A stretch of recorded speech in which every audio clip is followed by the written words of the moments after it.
Silent कर देंगे।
सागरी गुरुदेव जय हो, जय हो, जय हो, जय विभव सागरी गुरुदेव जय हो।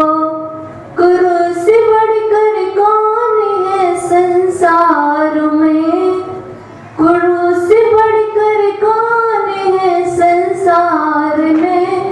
सच्चा सुख है गुरुवर के दरबार में, सच्चा सुख है गुरुवर के दरबार में। मेरी पवित्र मन में गुरुदेव आओ, मैं शास्त्र वाचन करूं प्रतिभा जगाओ। अरिहंति भासित सभी श्रुत दीपिता, अरिहंति भासित सभी श्रुत दीपिता। क्या बोलना अभी मुझे तुम ही बताओ, क्या बोलना अभी मुझे तुम ही बताओ।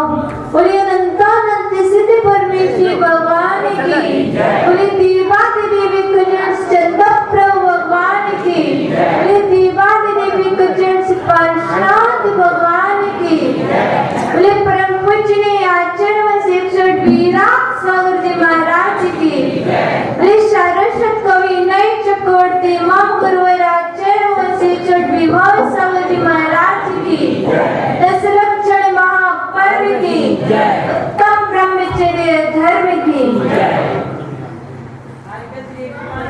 श्री माता की आदि का संग की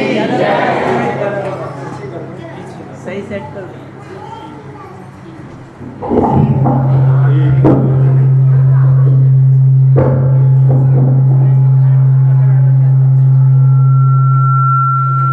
आज नए लोग इसलिए माइक भी नया हो रहा है, तो चले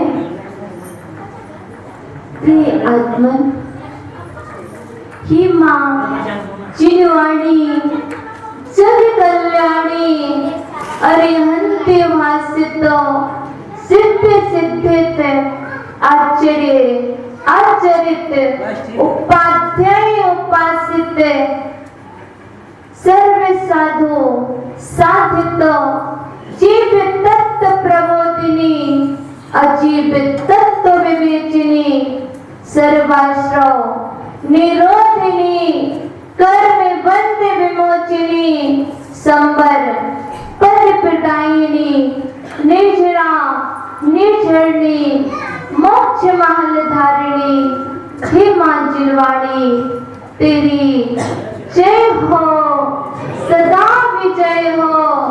तेरे विशाल पद में श्रुत सूर्य का उदय हो, श्रुतो ब्रह्म का उदय हो। फिर अपन आज पर्वाधिराज 10 लक्षण पर्व का 10वां दिवस उत्तम ब्रह्मचर्य का है। इस ब्रह्मचर्य धर्म के दिन अभी तक हमने उत्तम क्षमा, उत्तम मार्गों, उत्तम मार्गों के द्वारा नींव भरी थी। उसके बाद हमने 9 दिन में एक महल तैयार किया था और महल तो बनकर के तैयार हो गया है। आज जो 10वां दिन है, यह उस महल पर या उस बनाए हुए शिखर पर कलशारोहण करने का दिन है। अब हम कलशारोहण करने के लिए यहाँ उपस्थित हुए हैं। अब वह कलश कैसा होगा? ना सोने का होगा, ना वह चांदी का होगा, ना कोई पुद्गल का बनाया हुआ कलसा है। वह कलसा तो आपके आत्मीय भावों से बनाया हुआ होगा।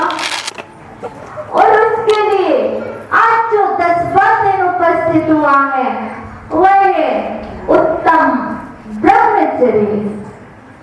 अब उत्तम ब्रह्मचर्य कहते किसे हैं? ब्रह्मचर्य कहते किसे हैं भैया? किसे कहते हैं? आत्मा में प्रवेश करने को। ठीक है, भैया ने बताया ब्रह्मणे चरति इति ब्रह्मचर्यः। जो ब्रह्म में आचरण करता है उसके ब्रह्मचर्य धर्म होता है। लेकिन यहाँ पर सभी लोग बैठे हैं, कुछ लोगों का ब्रह्मचर्य व्रत होगा, होगा, होगा। लेकिन उसके पहले आचार्य भगवान ने बता दिया है, ब्रह्मचर्य व्रत अपनी आत्मा का आचरण करना। ब्रह्म में आत्मा होता है, आचरति। जो आत्मा में आचरण करता है उसके ब्रह्मचर्य धर्म होता है।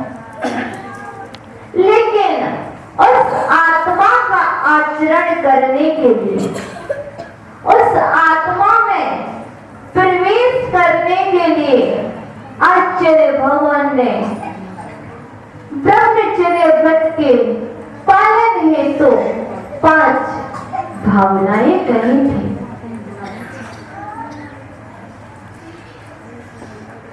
स्त्री राग कथा श्रवण तनु मनोहरांग निरीक्षण पूर्ण रतानु स्मरण ब्रह्मेष्ठ रस शरीर त्याग पंच।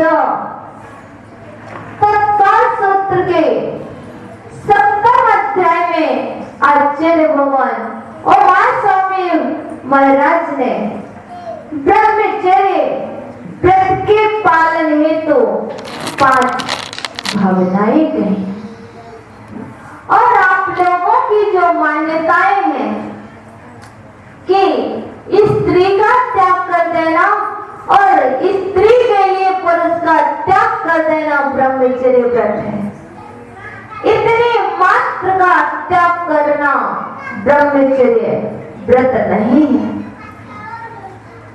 आचार्य भगवान स्वामी महाराज जी कह रहे हैं, इतने मात्र का त्याग कर देना ब्रह्मचर्य व्रत नहीं है, क्योंकि यह त्याग तो कभी भी हो जाएगा। जिस दिन किसी का वियोग होगा तब भी हो जाएगा, पर त्याग नहीं होगा। त्याग में और वियोग में भी बहुत अंतर है।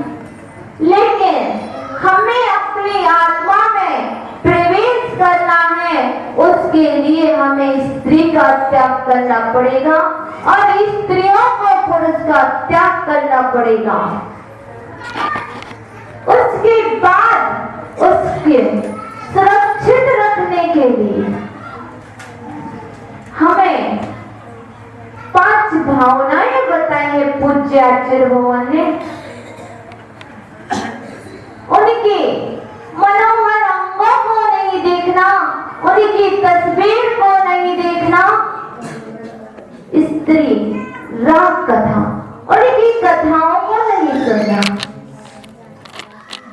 अब हम कहां तक कहें कि आपका जो व्रत है वह पलेगा, क्योंकि हम प्रतिदिन न्यूज़पेपर उसमें देखते हैं, पूर्व का स्मरण करते हैं, स्पर्श करते हैं और पुराने भैया आप मस्ती करो, मन में कर लो, तो उनके जो पुरानी कथाएं हैं उनको याद करते हैं, तब भी हमारा ब्रह्मचर्य व्रत नहीं पड़ रहा है। ब्रह्मचर्य कौन सा रस? गरिष्ठ रस। गरिष्ठ रस का भोजन नहीं करना चाहिए, ज्यादा तले हुए पदार्थ नहीं लेना चाहिए। तो अब कहेंगे ब्रह्मचर्य व्रत के पालन के लिए गरिष्ठ भोजन नहीं लेना चाहिए, तो आप क्यों लेते हो? कह सकते हो, कह सकते ना, कह सकते हो। आप नहीं कहोगे, कोई ना कोई टाइप का क्वेश्चन होगा, क्योंकि इसी बात को हम बता रहे हैं। जब हमारे परंपरा आचार्य भगवान महावीर कीर्ति महाराज जी आहारचर्या के लिए गए थे, एक श्रावक आहार करवा रहे थे, महाराज जी के लिए घी पिलाते जा रहे थे। यह घटना हमने आचार्य भगवान संभव सागर जी महाराज जो स्थिराचार्य शिखर जी में विराजमान है, महावीर कीर्ति जी महाराज जी के शिष्य हैं, उन्होंने बताई थी। तो उनके लिए आचार्य भगवान महावीर कीर्ति जी महाराज के लिए श्रावक आप जैसे ही भक्तिवान श्रावक घी देते जा रहे थे और महाराज जी मना नहीं कर रहे थे, लेते जा रहे थे। 3 अंजलि घी ले लिया उन्होंने। जो देखने वाले थे, स्वाध्याय प्रेमी थे, उन्होंने कह दिया, जब महाराज जी हम इतना घी पिएंगे तो बीमार पड़ जाएंगे। सच है ना? हाँ, बिल्कुल सच। और महाराज जी घी पिए जा रहे हैं, इस ब्रह्मचर्य व्रत का पालन कैसे करेंगे? आहार देखने गए थे, 3-4 लोग थे, अकेले नहीं थे। कोई बात नहीं। इसके बाद वह आहार देखने का बाद पूज्य आचार्य भगवान महावीर कीर्ति जी महाराज के पास जाते हैं। महाराज जी का मौत हो जाता था और वो क्या करते थे? साधना करते थे। कैसे? शीर्षा आसन से, सिर नीचे और पैर ऊपर, 3 घंटे तक वो ऐसे आसन लगाए हुए साधना कर रहे थे। जिनके मन में विकल्प था कि यह इतना घी पी रहे हैं, इतना गरिष्ठ आहार ले रहे हैं, इस व्रत को कैसे पालेंगे?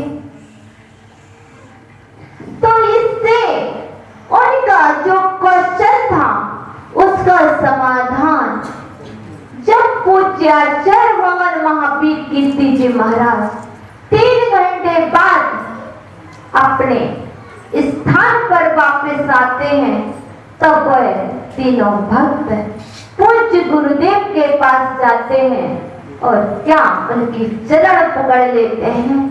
हे गुरुदेव, आज मैंने बहुत बड़ा पाप कर लिया है, बहुत बड़ा पाप कर लिया है।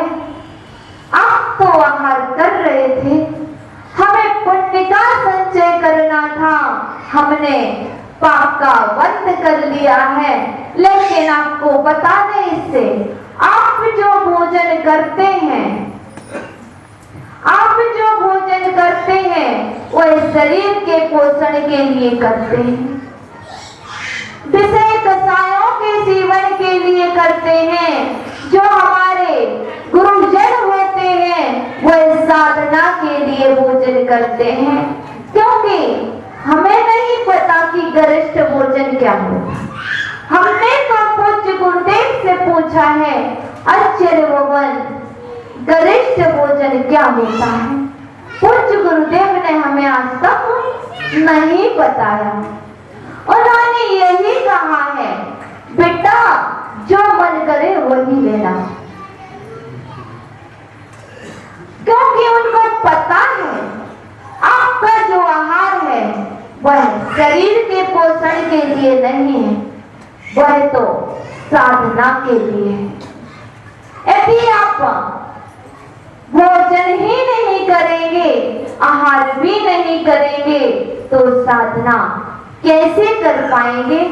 इसलिए आपको ध्यान रखना होगा, कहीं आपका भोजन जो हो रहा है, जिस मात्रा में हो रहा है, उससे कहीं राग की पुष्टि के लिए तो नहीं, तन के पोषण के लिए तो नहीं, विषय कषायों के लिए तो नहीं, क्या आपका भोजन साधना के लिए हो रहा है?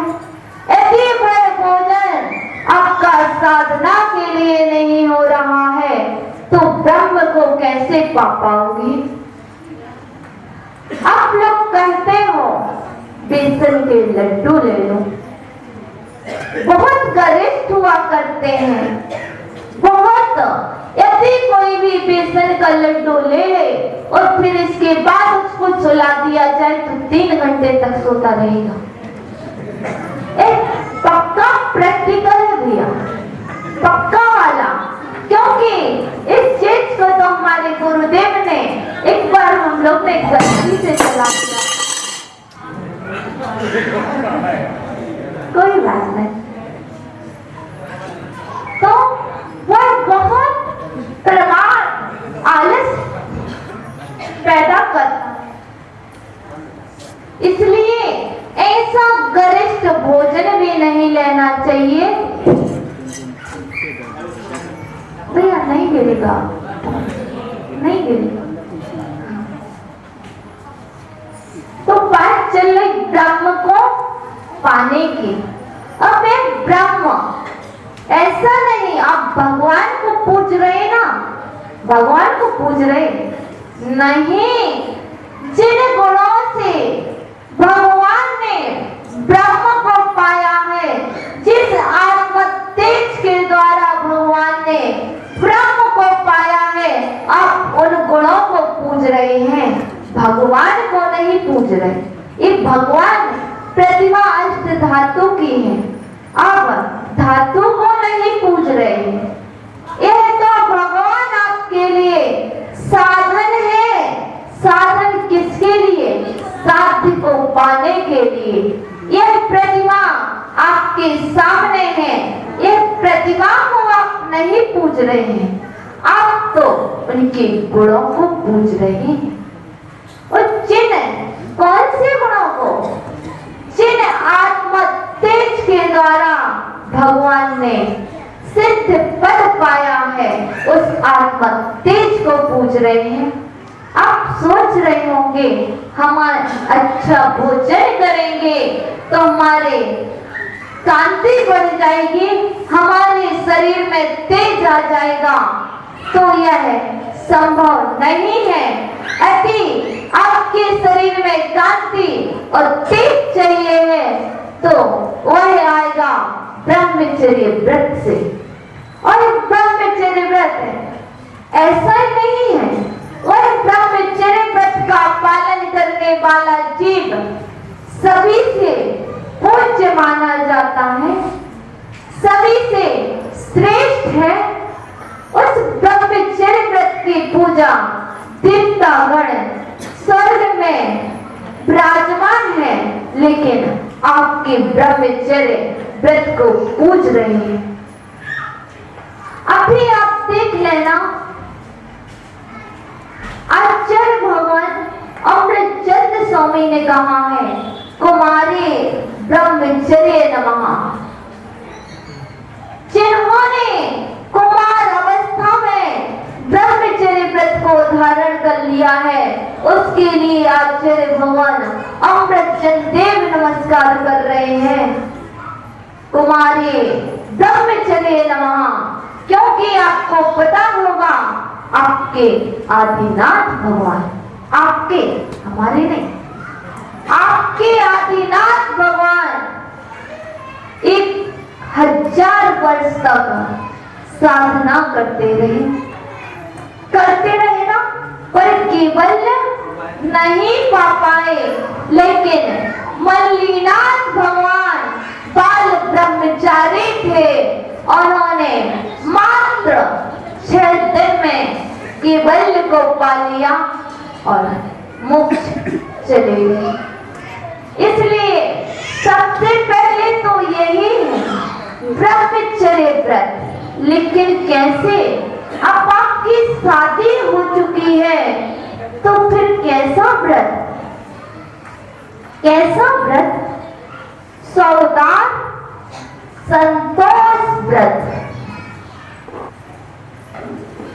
ऐसा नहीं कि दूसरी शादी की सोचने लगो, पर के ऊपर, क्योंकि हम पूजन करते हैं माता बहन सुता पहचानो।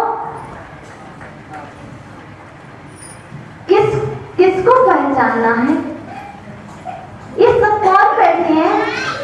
यदि इनमें से माता बहन और बेटी, इन 3 के सिवा और कोई है, यदि आपकी दृष्टि चौथी पर है, तो वह आपके लिए क्या है? विष की बेल है। यदि जो भी आप देख रहे हैं, माता को देखो, बहन को देखो, या फिर बेटी की दृष्टि से देखो। इसी तरह बहनें भी या तो पिता की दृष्टि से देखें, या भाई की दृष्टि से देखें, या पुत्र की दृष्टि से। यदि 3 के बाहर आपकी दृष्टि जा रही है, तो वह आपके लिए क्या है? विष की बेल है। पर हमें ये विष बेल नारी क्यों कह दिया पूजन में? ये विष की बेल नारी नहीं है, नारी नहीं है। आपकी दृष्टि में क्या है? वह है। आपकी दृष्टि जिस पर जा रही है, वह विष की बेल है, बाकी नारी विष की बेल नहीं है। क्योंकि आपकी दृष्टि क्यों गई? क्योंकि वह भी किसी की बहन है, किसी की माँ है, किसी की बेटी है। आपको सोचना होगा, जब आपको अपनी बेटी, अपनी माँ और अपनी बहन जितने प्रिय होते हैं, उतने ही तो दूसरे के लिए अपनी माता बहन और बेटी भी प्रिय होते हैं। फिर क्यों हमारी दृष्टि, जब हमारी दृष्टि इससे बाहर जा रही है, तो आप ब्रह्म को तो दूर, ब्रह्म से तो बहुत दूर है, बहुत दूर है। आपकी आंखें रहते हुए पर भी आप अंधे से भी अंधे हैं, महा अंधे हैं। क्योंकि जब आपकी दृष्टि इन 3 के बाहर जा रही है, तो ध्यान रखना, ये 2 आंखें इसलिए नहीं मिली हैं, लेकिन बता दिया है। अति ये ब्रह्मचर्य व्रत हमें पहले त्याग करना पड़ेगा। किसका? भैया, ओ भैया, ट्रैक्टर से चले जाओ, चले जाओ। मालूम किसका? आज जितने भी यहाँ भैया बहन बैठे हैं, सबके लिए पहले क्या त्याग करना पड़ेगा? क्योंकि यदि आप अपने माता पिता का सम्मान चाहते हैं, पिता की प्रतिष्ठा, पिता को तिलक तो नहीं लगा सकते हो, तो कम से कम पिता के लिए कलंक का तिलक मत लगा देना। क्योंकि आपको पता होगा आदिनाथ भगवान की 2 पुत्री थी। कौन थी? ब्राह्मी और सुंदरी। उन्होंने क्या कहा था? हम पिताजी के लिए क्या शादी नहीं, हम किसी के चरणों में अपने पिताजी का मस्तक नहीं टिकने देंगे। पर यह कब संभव था? लेकिन उनको यह भी पता था यदि हम शादी करेंगे तो हमारे पिताजी का मस्तक जरूर नीचे झुकेगा। तो दोनों बेटियों ने क्या कहा था? पिताजी, हम आपका मस्तक झुकने नहीं देंगे, यदि ऊपर उठा नहीं सकते हैं तो झुकने भी नहीं देंगे। इसलिए हम दोनों बहनें आजीवन ब्रह्मचर्य व्रत को लेते हैं। हम आपसे यह कहना चाह रहे हैं कि आप आजीवन ना लें। आप पिता का मस्तक ऊपर नहीं उठा सकते, कोई बात नहीं, तो कम से कम पिताजी के मस्तक पर एक कलंक का टीका ना लगाएं। इसलिए पहले जब तक दोनों के लिए बात चले, चाहे बेटे हो चाहे बेटियां हो, तो जब तक शादी नहीं हुई है तब तक के लिए ब्रह्मचर्य व्रत ले लेना चाहिए। जब तक शादी नहीं हुई है तब तक के लिए हमारा ब्रह्मचर्य व्रत है। और उन माता पिता को भी कहते हैं, आपने दिला दिया, उसके बाद अभी आपके बेटा बेटी ऐसा कार्य करते हैं तो छोड़ देना उस बेटे और बेटी को, वो हमारे नहीं है। क्योंकि जो हमारे मस्तक पर कलंक का टीका लगाएंगे वो क्या हमारे होंगे? नहीं होंगे। क्योंकि एक तो जैन कुल में पैदा हुए थे, उसके बाद दूसरे कुल में जा रहे। ये कोई नहीं ले जा रहा, ये आपका पहनावा, ये आपका पहनावा, और कोई नहीं ले जा रहा। इसलिए यह सब बहनों का एक नियम भी होना चाहिए।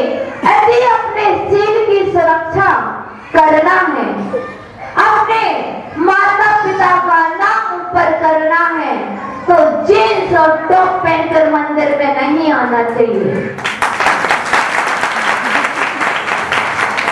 हाँ, जितनी बहनें यहाँ बैठी हैं सब संकल्प कर लें, पहले कर लो। हाँ, आज पहन के आई, गलती थी, लेकिन हाथ ऊपर कर लो। जब भी मंदिर आओगे जींस टॉप पहन कर नहीं आओगे, कर लो। हमारा कुछ नहीं होगा, आपका ही होगा। सब एक दो से नहीं, सब करें ऊपर। सबके माता पिता बैठे हैं इधर। भैया, अच्छा है कि गलत कह रहे हैं? अच्छा है ना, तो कर लो सब ऊपर। आयु से करो, दोनों हाथ, दोनों हाथ, ठीक है। जितनी बहनें और समाज को चाहिए, जो बहनें जींस टॉप पहनकर अंदर आएंगी मंदिर में, उनको दर्शन नहीं करने देना। क्योंकि हम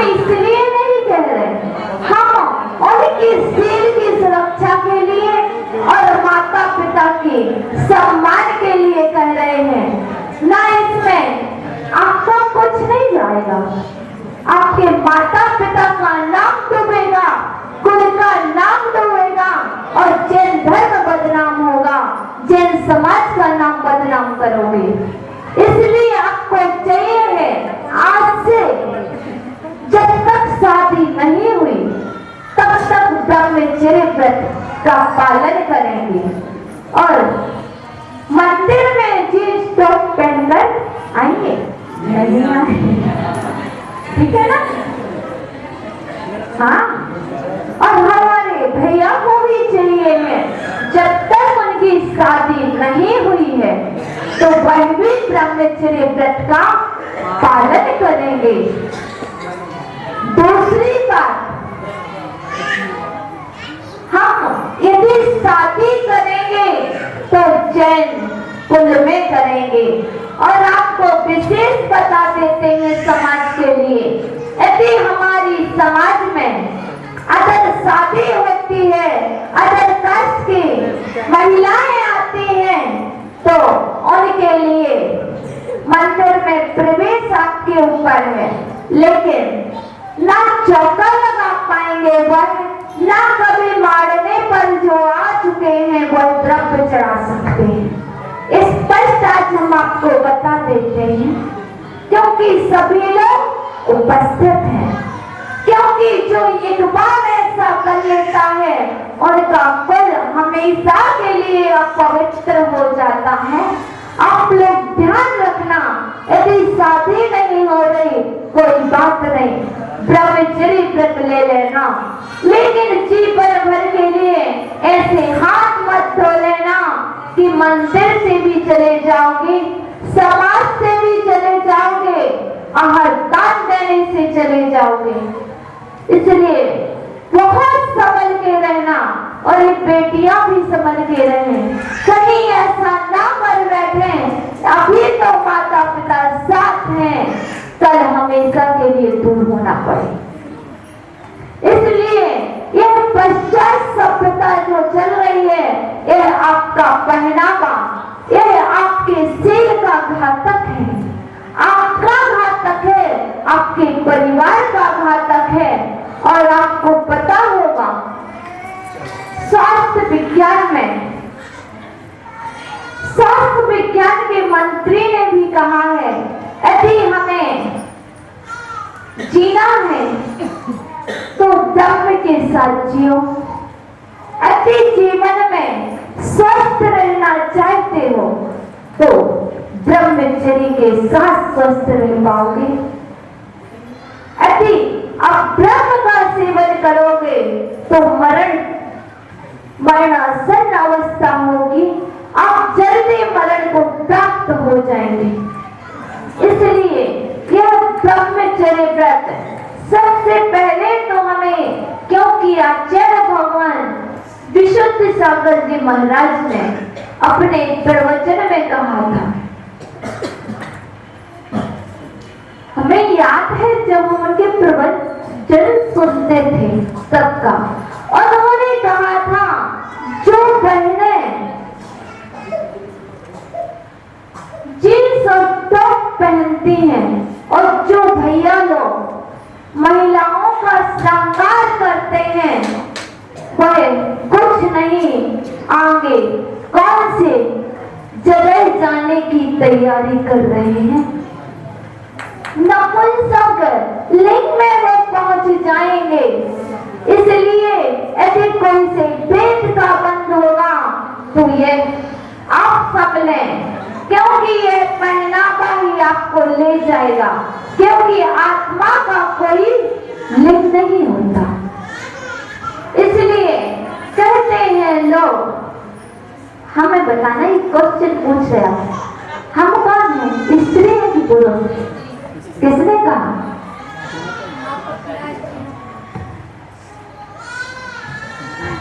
क्या हम जितवाड़ी सामने रखे, इससे बाहर बोलेंगे कुछ नहीं। आत्मा ना स्त्री है ना पुरुष है। स्त्री कौन होता है बताएं? तहसील होता है, शर्मीला होता है, बात बात में कैसा होता है, बोलने में झिझकता है। क्योंकि आपको बता दें, यदि कोई आलिका बन जाए तो वह कोई कायर नहीं है। इसमें तो पहले वीर होना पड़ेगा, भय का भी त्याग करने पड़ेगा। इस शर्मीलापन, लज्जापन, जो आपकी जो क्रियाएं, इन सब का त्याग करने के बाद कभी आप आलिका व्रत को धारण कर सकते हैं। क्योंकि ऐसा पूज्य आचार्य भगवान विमल सागर जी महाराज जी के सामने प्रसंग आया था। आलिका माँ कौन है? उनने कहा था, ना आलिका माँ स्त्री है, वह तो आत्मा है। आत्मा का कोई लिंग नहीं होता है, ना आत्मा स्त्री लिंग होती है, ना आत्मा पुल्लिंग होती है, ना नपुंसक लिंग होती है। आत्मा तो जो है सो वेद रहित है। यह वेद तो आपका द्रव्य में है, लेकिन जो आलिका है उसके प्रतिपल भाव स्त्री से, यदि वह स्त्रीपन के भाव रहेंगे तो आप जैसे ही होना चाहिए, आप जैसा ही होना चाहिए, आप जैसा ही बोलना चाहिए, आप जैसा ही देखना चाहिए। वह सब आपसे परे हैं, तभी तो आप यहाँ आए हो।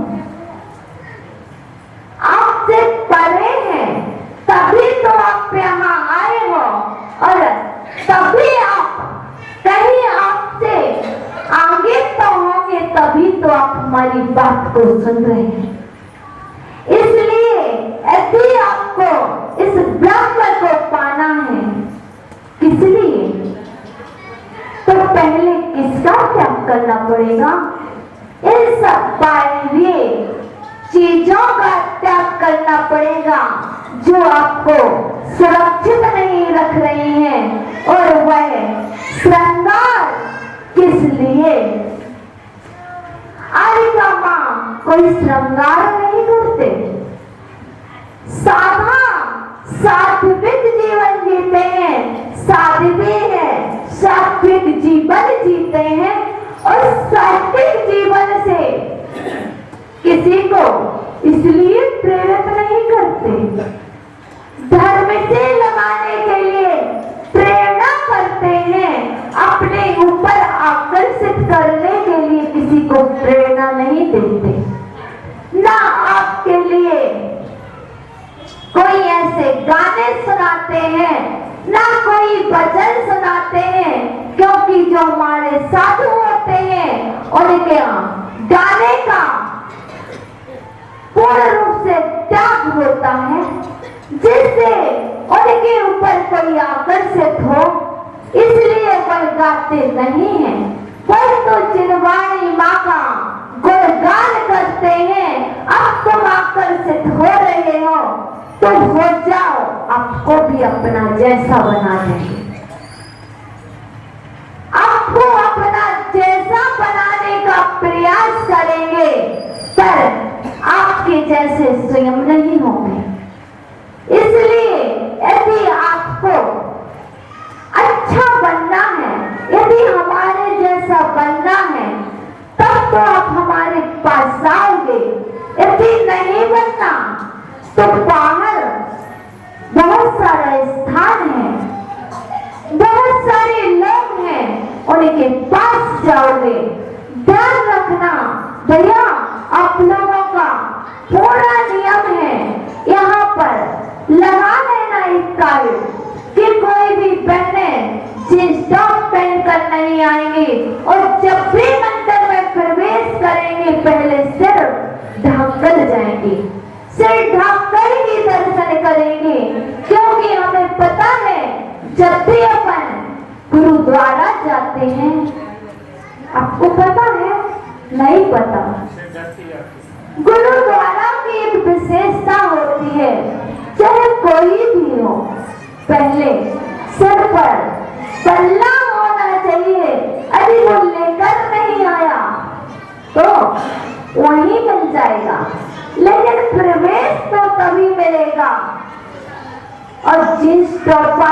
प्रवेश नहीं कर पाते गुरुद्वारे में, क्योंकि यह हमने प्रवेश किया था तो हमें पता है सिर्फ देखने के लिए प्रवेश करना था। फिर तो हमारी जैन संस्कृति, जैन के विचार पवित्र होते हैं, आनंदमय होते हैं। आज आनंद का पर्व है, उल्लास का पर्व है, जागृति का पर्व है। आज तो आप अपने कलशारोहण करने आए हो, किसके ऊपर? मंदिर के ऊपर नहीं।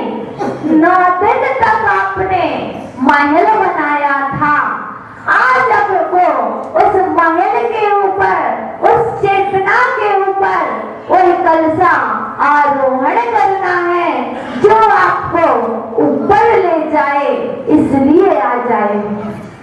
भैया कलशारोहण किया, कौन सा नियम ले लिया बता दो, कौन सा ले लिया?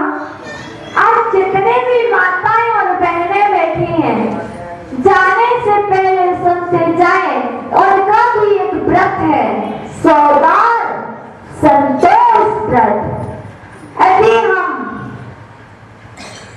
किसी बाहर को, किसी को देखेंगे तो माता की दृष्टि से, बहन की दृष्टि से और बेटी की दृष्टि से देखेंगे, क्योंकि इस नियम को पाले बिना आपका ब्रह्म में प्रवेश नहीं होगा, आत्मा में प्रवेश नहीं होगा।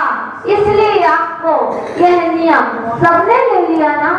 माताओं हाथ खड़ा कर लो भैया। सबका सौदार संतोष व्रत जानते हैं ना, सबको सबका है ना, क्योंकि ऐसा नहीं अति सौदार संतोष व्रत ले लिया है तो ऐसा नहीं कि दूसरे पर के पास जाए, नहीं। और इसके बाद माताओं को चाहिए, अति हुआ है, किसी की शादी हो गई है, अति कोई कारणवश वियोग हो गया, यदि वह पुनर्विवाह करते हैं तो वह जीवन में कभी भी आहार दान के भी पात्र नहीं है, पूजन के भी पात्र नहीं है, ठीक है ना। यदि कोई हो तो ध्यान रखना, ना वह आहार के पात्र है, ना पूजन करने के पात्र।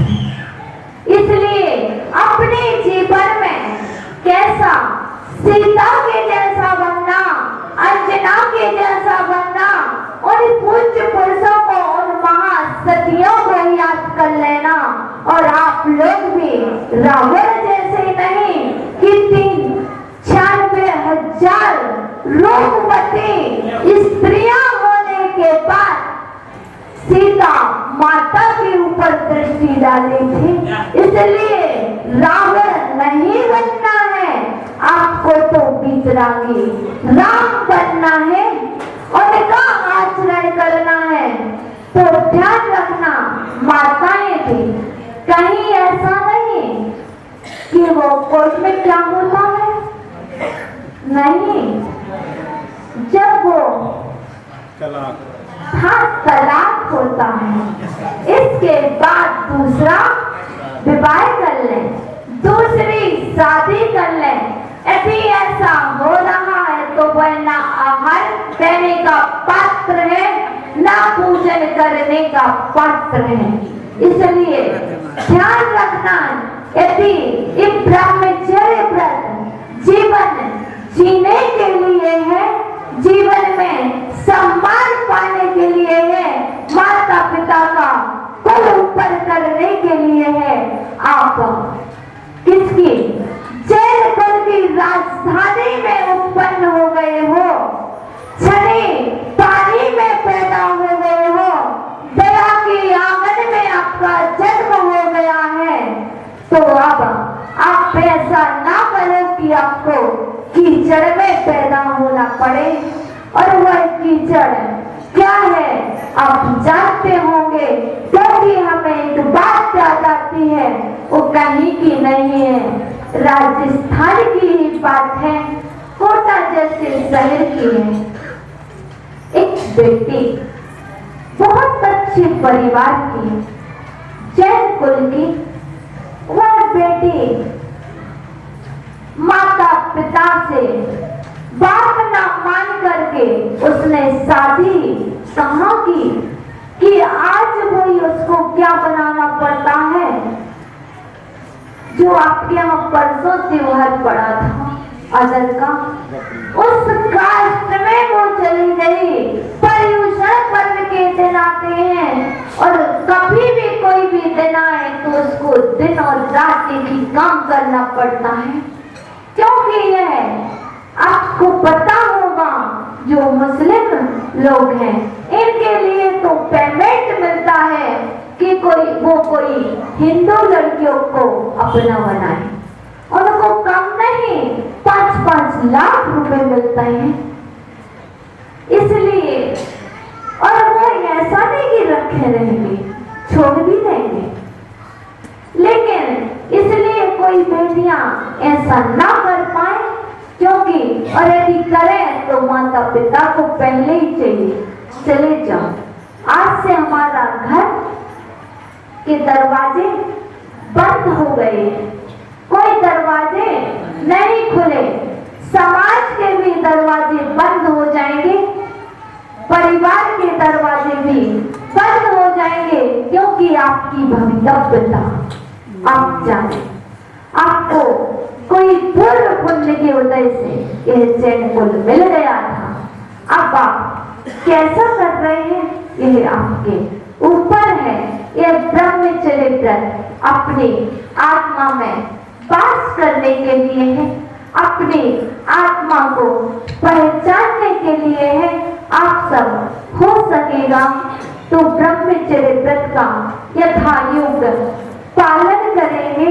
अष्टमी चतुर्दशी को ब्रह्मचर्य व्रत का भी पालन कर सकते हैं, क्योंकि ब्रह्मचर्य व्रत से बहुत सारी सिद्धियां स्वतः हो जाती हैं, क्योंकि लोग कहते हैं आपको एक बार में याद हो जाता है, आपको 2 बार में याद हो जाता है, ये कुछ नहीं है याद होना।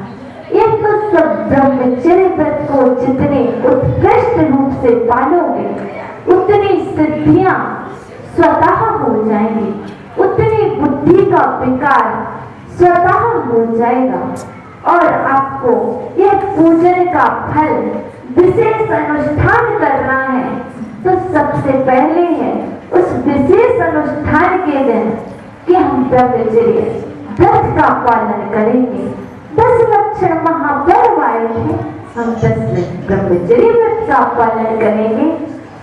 चतुर्दशी आएगी, ब्रह्मचर्य व्रत का पालन करेंगे।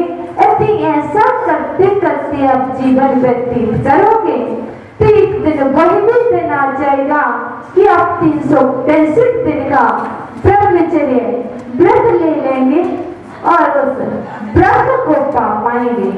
अब कल क्या है, क्या भैया क्षमावाणी है, और क्या है जुलूस भी निकलेगा, यहाँ निकलता है। कैसा कैसा सुबह की शाम में 2 बजे दोपहर 2 बजे से 5 बजे तक। पर कैसा निकलता जुलूस? घर घर जाएंगे? नहीं, देखो अपनी स्त्री जिन देव हैं ये तो कहीं लिखा नहीं कि घर घर ले जाओ। ऐसा नहीं कर सकते कि आप मुख्य मार्ग से परिक्रमा लगा लो, जिनके घर पड़े ठीक है, और जिनके नहीं पड़ रहे वह बीच में आ जाए, आरती कर ले। इसमें असुविधा है क्या? अभी जब तक हम हैं तब तक कर ले, सकल होना भैया, सब लोग सहमत है ना?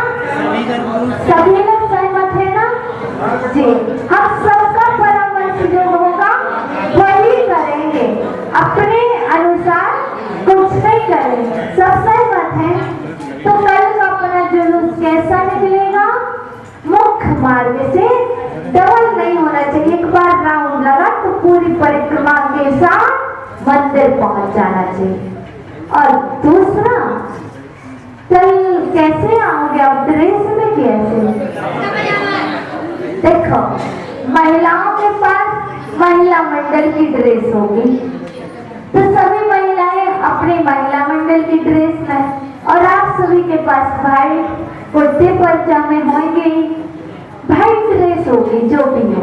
और बहनों के पास भाई सबके पास है, या तो व्हाइट या येलो कलर के। अभी नहीं है तो सुन लो, साड़ी होगी मम्मी के पास। अभी आपके पास व्हाइट ड्रेस नहीं है तो आप सब साड़ी में आएंगे, ठीक है? और कैसे चलेंगे फिर हम बता दें। सबसे पहले कौन रहेगा?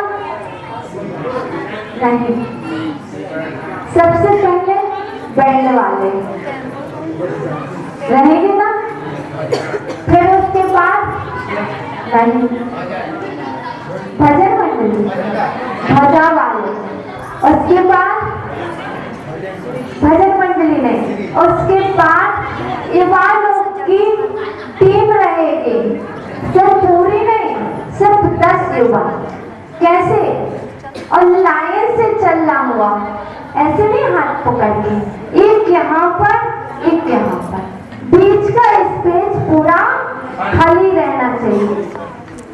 10 लोग या 12 लोग आगे इसलिए रहेंगे क्योंकि अपने भगवान चल रहे हैं, उनकी सुरक्षा के लिए आगे। फिर उसके बाद श्री जी नहीं, उसके बाद श्री जी, ठीक है। फिर उसके बाद माता जी, माता जी के पीछे पूरी बहना ही चले,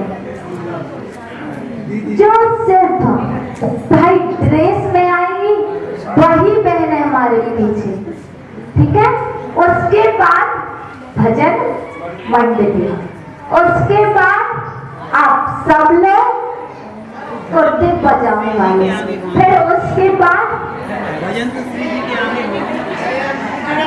क्या भजन वहाँ होंगे ना जहाँ ये सब लोग सुनेंगे। श्री जी के सामने ही करेंगे, पीछे ना नाचने वाले आगे है ना, जो 10 युवा रहेंगे ना, वो नाच। तो ठीक है, जहाँ युवा है ना, युवा के बाद भजन मंडली कर देंगे, फिर श्री जी, फिर श्री जी के बाद माता जी, फिर भाई ड्रेस वाली बहन है, उसके बाद पुरुष पर, उसके बाद माता है। और वो भी लाइन से, कोई भी बीच में, ये व्यवस्थाएं वाकई रहेंगी कि बीच में कोई ना आ पाए, ठीक है?